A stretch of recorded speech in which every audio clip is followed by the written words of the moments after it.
Hi, Indira's angel சேனல்லேருந்து பேசுகிறேன். இப்போ lunch menu பார்த்திங்கன்னா சுண்டல் சாதமும் அதற்கு தயிரும் காம்பினேஷன் தான். நீங்கள் அதை எப்படி செய்கிறதுன்னு பார்க்கலாம். ஃபஸ்ட்டு ஒரு குக்கரில் எண்ணெய் காஞ்சிட்ருக்கு. அதற்கு தேவையான வெங்காயம், கருவேப்பிலை ஆட் பண்ணிக்கலாம். இது நல்லா எண்ணெயிலேயே நல்லா வெந்து வணங்கி வரணும். பார்த்திங்கன்னா நல்லா அந்த வெங்காயம் ஒரு ப்ரௌன் கலர் ஆயிடணும். அப்போ தான் அது சாப்பிட்றதுக்கு நல்லா கிரிப்ஸியாக இருக்கும். இப்போது இது நல்லா வணங்கிருச்சு. இந்த ஸ்டேஜில் நாம் வெட்டி வச்சுருக்கிற கேரட்டையும் பீன்ஸும் அதோடு ஆட் பண்ணிக்கலாம். நம்ம ரொம்ப பொடிசாக நறுக்காமல் கொஞ்சம் பெருசாக நீல வாக்கில் நறுக்கி போட்டோமா சூப்பராக இருக்கும். ஏன்னா அது சீக்கிரம் வெந்துடும்.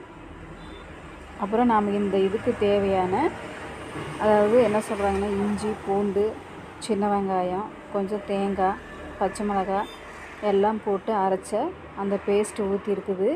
இது ரொம்ப சூப்பராக இருக்கும். தேங்காய் பால் கூட தான் தேங்காயை அரைச்சி போட்டுக்கலாம். இதுவும் நல்லா அந்த எண்ணெயோடு சேர்ந்து வதங்கி வரட்டும். அது கூட நம்ம தக்காளியும் ஆட் பண்ணிக்கிட்டோம். அதுவும் நல்லா வதங்கி வரட்டும். இப்போ இதுக்கு தேவையான சால்ட்டு, மிளகாய் பொடி, மஞ்சள் பொடி, கொஞ்சம் கரம் மசாலா எல்லாம் ஆட் பண்ணிக்கலாம். ஆல்ரெடி நம்ம மிளகாய் போட்டதுனால கொஞ்சம் காரமாக இருக்கும். காரத்தை அந்த மாதிரி நீங்கள் சேர்த்திக்கலாம். இப்போ இதுவும் நல்லா அந்த மசாலா கூட நல்லா ஆட் ஆகட்டும். நல்லா வெந்து வணங்கி வர ஸ்டேஜில் நம்ம வெட்டி வச்சுருக்கிற மல்லித்தலையை அதை தூவிக்கலாம். இப்போ நல்லா வணங்கிருச்சு.